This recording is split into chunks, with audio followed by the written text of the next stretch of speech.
Olá, você que nos acompanha pelo Leia Já. Estamos iniciando mais um gabinete. Eu, Tabata Alves, editora de política do Leia Já, recebo hoje aqui no gabinete a vereadora do Recife pelo PCdoB, Cida Pedrosa, ela que foi reconduzida à casa. É uma grande satisfação recebê-la, vereadora. Parabéns pela sua vitória e sinta-se à vontade para a gente debater questões do Recife. Muito obrigada. Obrigada, Tabata. É uma honra estar aqui, né, nesse espaço democrático e estou muito feliz por estar aqui.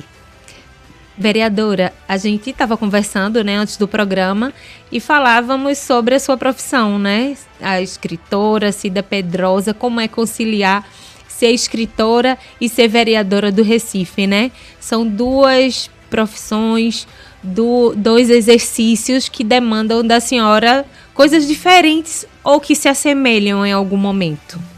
Bom, primeiro são coisas que não se apartam mais da minha vida há muito tempo, né? Eu costumo dizer que eu amanheço o dia e olho no espelho.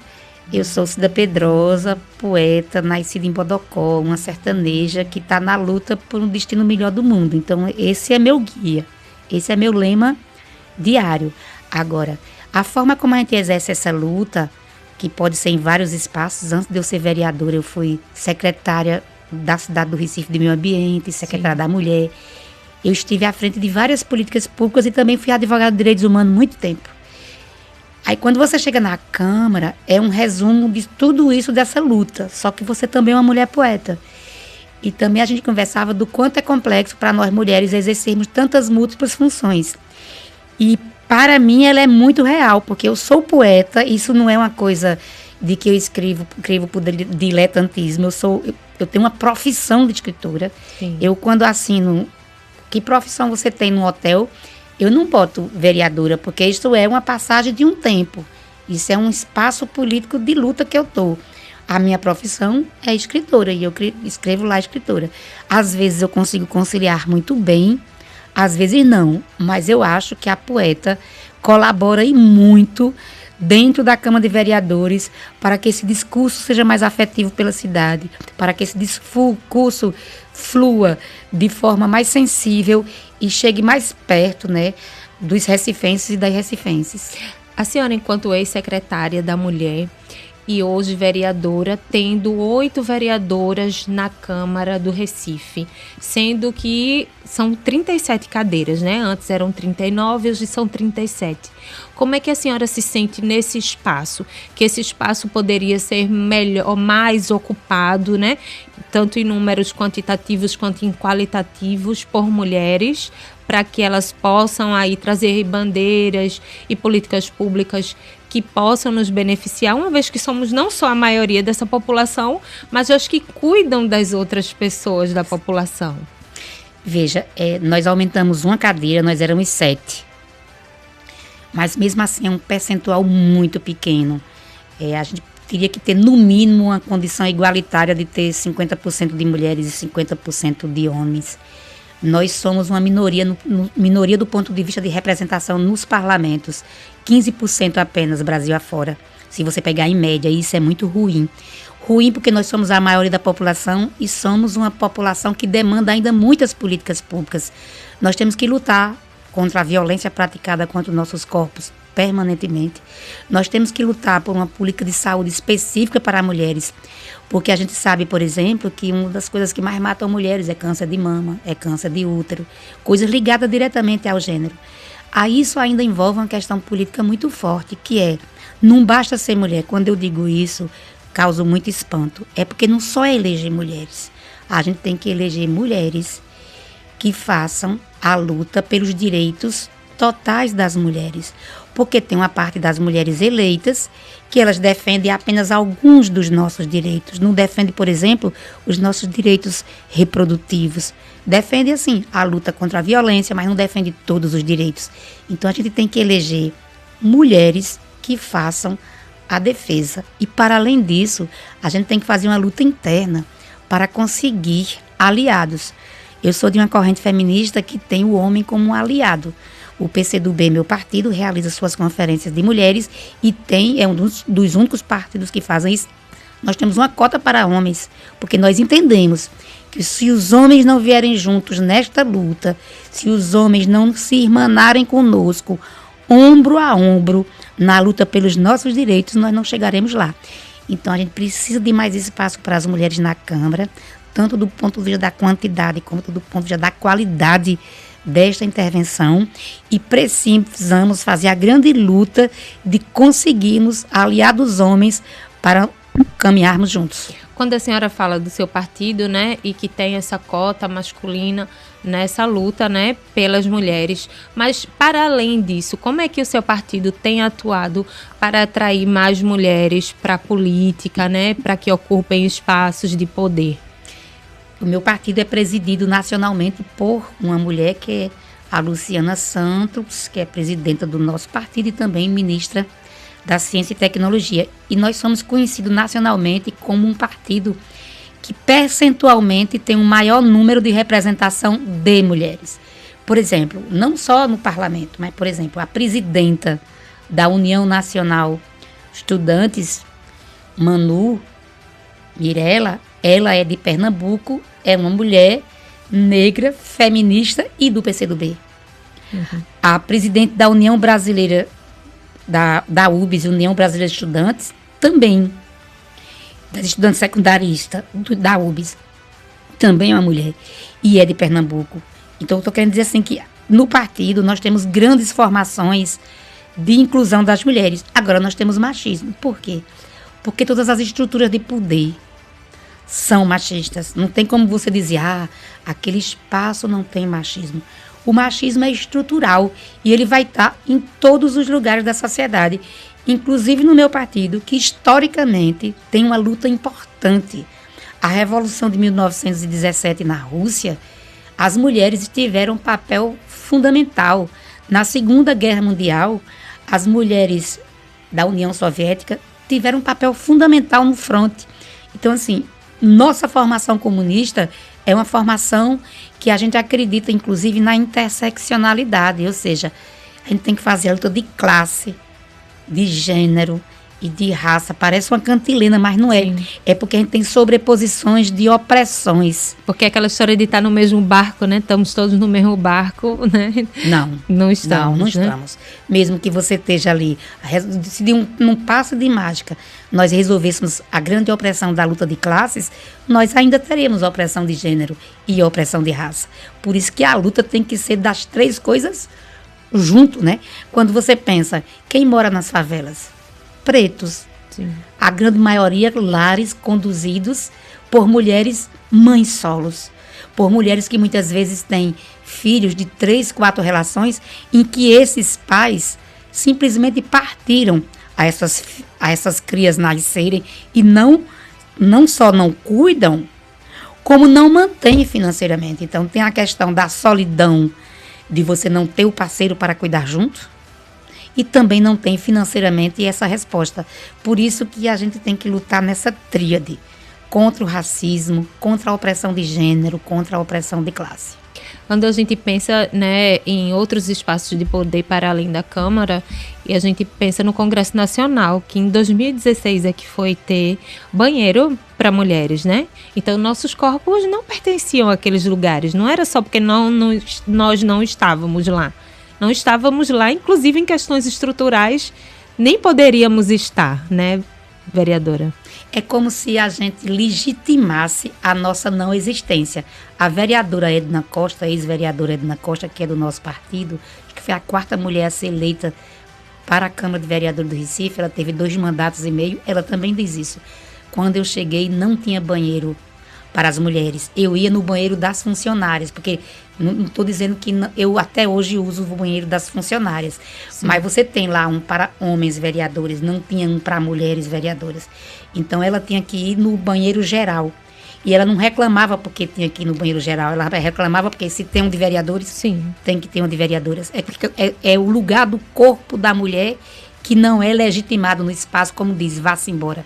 Este espaço não é teu. A gente tem uma nova legislatura e temos novos vereadores, né? Não só novos em idade, mas novos que chegaram, estão chegando agora. E temos lá tanto o Centrão quanto representantes da direita, da esquerda, e agora temos vereadores, 8, né, que dizem que fazem uma oposição mais dura ao prefeito João Campos, que reportam, né, até recebemos alguns, e dizem que antes o prefeito João Campos não tinha uma oposição tão enfática quanto a que eles fazem hoje. Vi, inclusive, que vocês tiveram alguns enfrentamentos, alguns desentendimentos já nesse início de legislatura, antes mesmo da legislatura começar, né, na votação do projeto do Executivo em relação aos cargos comissionados e tudo, e a senhora se posicionou naquele momento. Como é que a senhora está avaliando essas atuações? Obviamente que a oposição é algo salutar, inclusive na nossa democracia. Mas como é que a senhora tem visto essa nova oposição que tem atuado muito fortemente nas redes sociais? Primeiro, eu acho que João Campos sempre governou com oposição. Acho que o PSOL, que era oposição ao governo João Campos, era uma oposição muito qualificada e continua uma oposição qualificada. A gente tem agora um outro tipo de oposição, que é a oposição da extrema-direita. E a extrema-direita tem métodos específicos de se posicionar. Eles constroem uma narrativa, né, nem sempre verídica, a gente vê isso no Congresso Nacional, se apoia, às vezes, em fatos frágeis, em questões frágeis, se apoia, se posiciona e lacra na internet. É uma outra forma de você interagir dentro do parlamento. A gente vê o Nicolas, vê o Medina aqui. Então você vê a parecença de várias formas de agir dessa extrema-direita aqui, com o que tem acontecido no Congresso Nacional, com o que tem acontecido também no governo Trump. Como é que o governo Trump age? Ele se elege, e a extrema-direita tem feito isso, ele se elege, no mesmo dia que ele se elege, ele convoca a coletiva de imprensa e começa a assinar decretos, muitos deles que depois foram cassados pela Suprema Corte, mas ele assinava e apresentava, ele ia criando factoides a partir daquilo que ele estava assinando e criando uma narrativa própria para subestabelecer o seu governo, mesmo que não seja uma narrativa que proceda da verdade. É muito comum a extrema-direita utilizar-se de fake news. Isso é uma coisa que a gente precisa, inclusive, resolver. Nós temos uma legislação no Congresso Nacional que um camarada meu, que é o Orlando Silva, é quem é o relator, que é a lei que pensa, né, as big techs, pensa como é que nós vamos regulamentar esse grande poderio de comunicação, né? E a gente precisa de verdade se posicionar, porque isso tem sido utilizado de forma importante pela extrema-direita, e fica muito claro quando todas elas estavam lá no dia em que Trump, que é um homem de extrema-direita, tomou posse, todas as big techs estavam lá, todas as grandes empresas. Então, o modo operandi da extrema-direita, ele só muda de lugar. Recife, Washington, Brasília, Rio de Janeiro, mas existe um link e uma forma que é adotada. Nós precisamos de verdade nos contrapor, porque eu sou extremamente favorável à oposição. Eu acho que tudo que é único e absoluto é ruim para a humanidade. E perigoso, né? E perigosíssimo, porque toda e qualquer estrutura autoritária é perigosíssima. É, no mínimo, a construção de um processo fascista. Então, a gente precisa de oposição forte. Mas oposição forte, firme, com qualidade é uma coisa. Uma oposição de extrema-direita, utilizando-se de factoides, construindo narrativas nem sempre verdadeiras. Esta é uma oposição perigosa e que namora com, inclusive, as teorias fascistas. Quando a gente fala, inclusive, em oposição, em projetos, a senhora também tem se colocado em relação à situação da Compesa, né? Tem se colocado contrária, inclusive. O que a senhora acha que uma PPP pode trazer de prejuízos para a sociedade, né, em sendo aprovada? Veja, uma parceria público-privada, ela pode ser bem-vinda a depender de como ela está sendo construída. O que não pode é aquilo que é público ficar refém. O exemplo disso é quando foi realizada a PPP do saneamento público.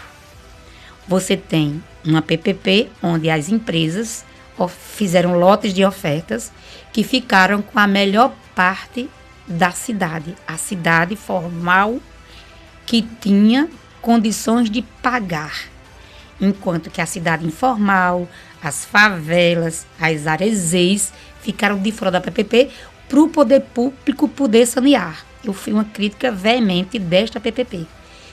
Da mesma forma, eu sou contra a PPP da Compesa. Primeiro, porque água, ela é estratégica. Você manter a água sob seu comando, isso é uma questão de soberania nacional. A Argentina vendeu seu lençol freático. E Bolsonaro tentou fazer isso aqui no Brasil.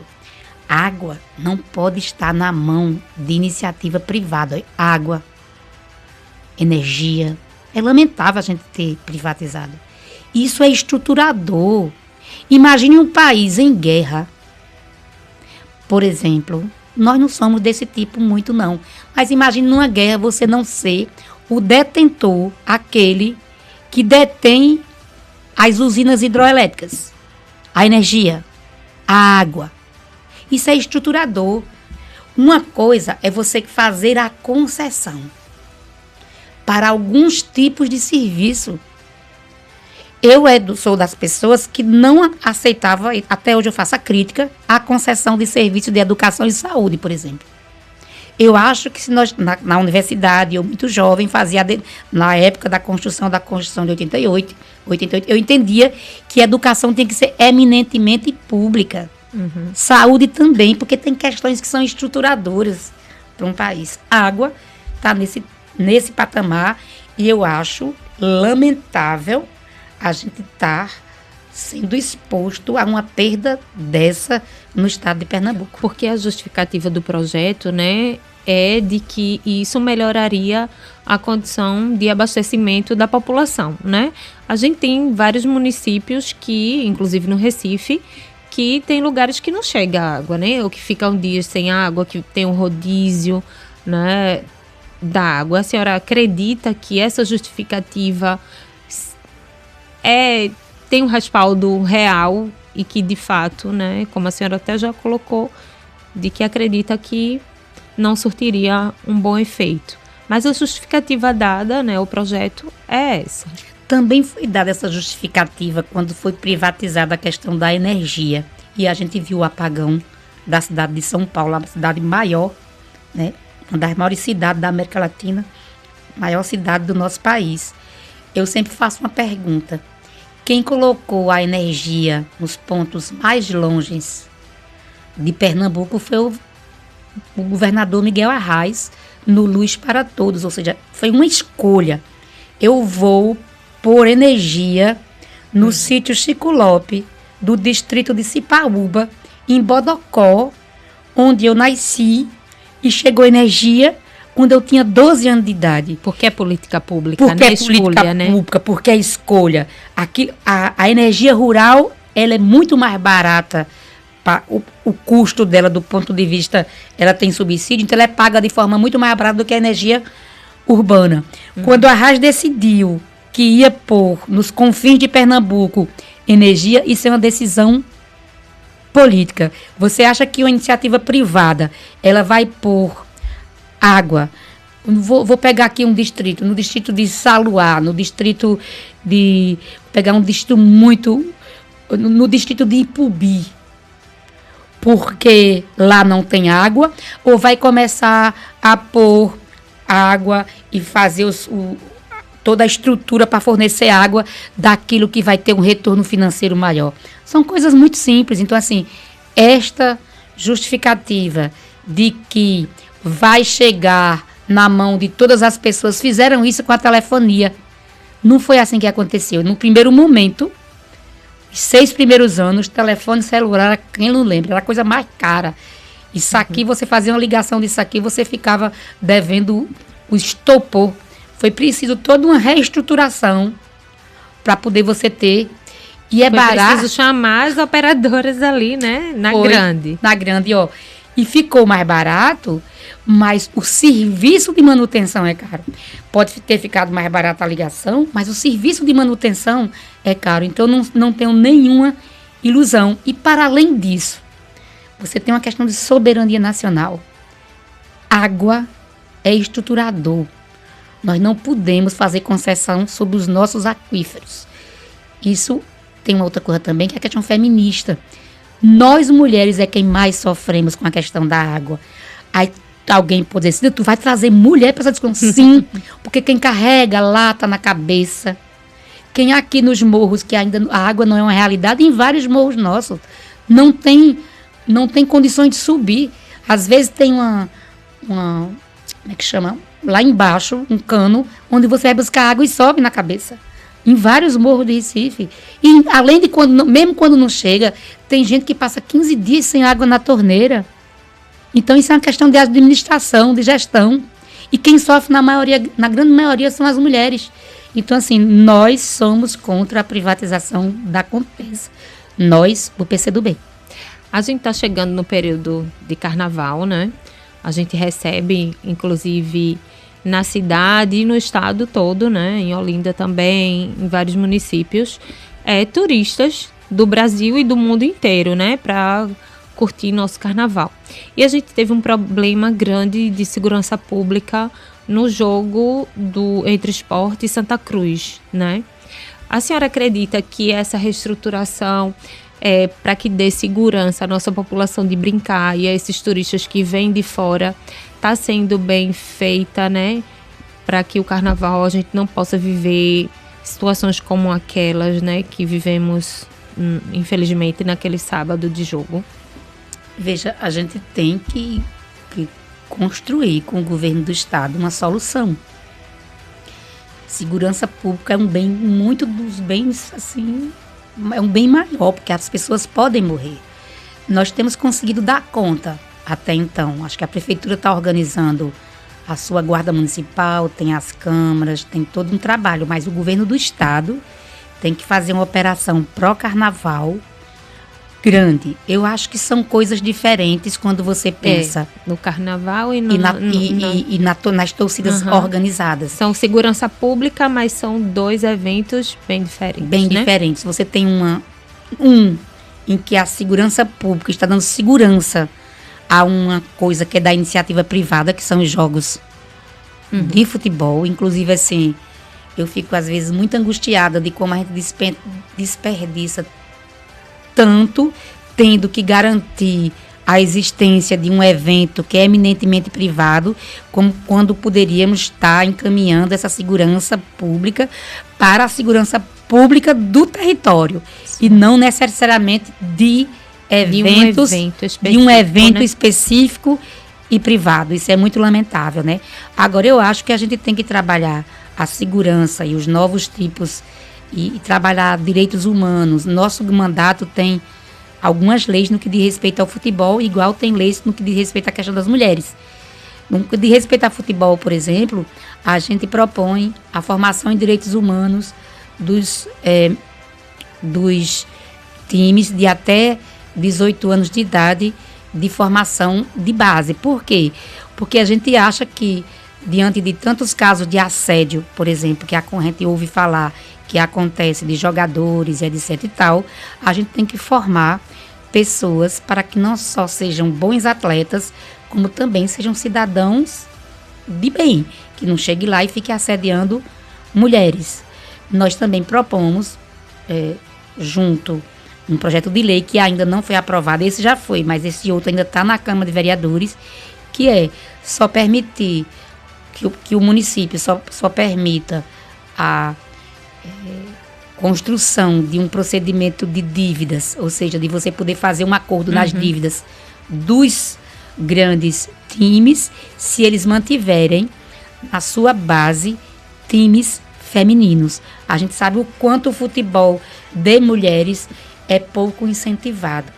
Aí a gente propõe isso num projeto de lei que ainda está em andamento, porque essas coisas do ponto de vista das violências, por exemplo, carnaval, quem mais sofre violência somos nós mulheres. O número de assédio, de importunação, é muito maior do que o número, por exemplo, de assassinatos. Na verdade, se você comparar a quantidade de pessoas que estão no meio da rua em um mesmo tempo, e quando não tem essas mesmas pessoas, o número de assassinatos é pequeno para essa comparação. Já quando você vai pensar no assédio, é um volume enorme, e é por isso que nós temos uma lei chamada Protocolo Violeta, onde a gente trabalha a partir dela, né, que as mulheres possam ser protegidas nos espaços públicos, tipo bar, restaurante, hotel, motel, academia de ginástica. Ou seja, esta é uma lei que a gente tenta dar a nossa contribuição para esse espaço. E a gente precisa fazer uma grande... Quando eu fui secretária da Mulher, a gente fazia grandes campanhas educativas. A gente criou o programa Como Não Ser um Babaca no Carnaval. Isso é criação de quando eu fui secretária da Mulher, que é exatamente para a gente abordar de forma educativa, lúdica, bem-humorada, a questão do assédio pelos homens a nós mulheres. Que no período carnavalesco, os índices são ainda maiores, né? São enormes, são absurdos o número de mulheres assediadas no carnaval. Sempre no manual tinha, se você tem uma mulher que bebeu a mais, cuide, acolha, ao invés de você se aproveitar de uma situação dessa. De que você está no bloco, porque você vai passar a mão na bunda de ninguém. Você não tem que passar a mão em canto nenhum, você tem que brincar. Você tem que ver a mulher como um corpo que precisa ser respeitado. Então, acho que isso são lutas que eu tanto travei no executivo, como a gente trata no legislativo, porque elas estão ligadas à mesma construção de violência da sociedade contra nós. Nessa nova legislatura da senhora, a senhora continuará dando foco e dando voz a essas questões da mulher? Eu hoje fui eleita presidente da Comissão dos Direitos da Mulher, né? A comissão é formada por mim, presidenta, Cari Santos, a vice-presidenta, e Natália de Menudo é membro. Sim. Então a gente espera juntas, né, fazer uma grande luta desses temas, como também o tema da cultura, que é um tema que nos é muito caro, como a gente começou essa conversa dizendo do espaço que eu ocupo. Eu sou uma artista e não tem como ser uma artista no poder e não fazer essa luta pela cultura.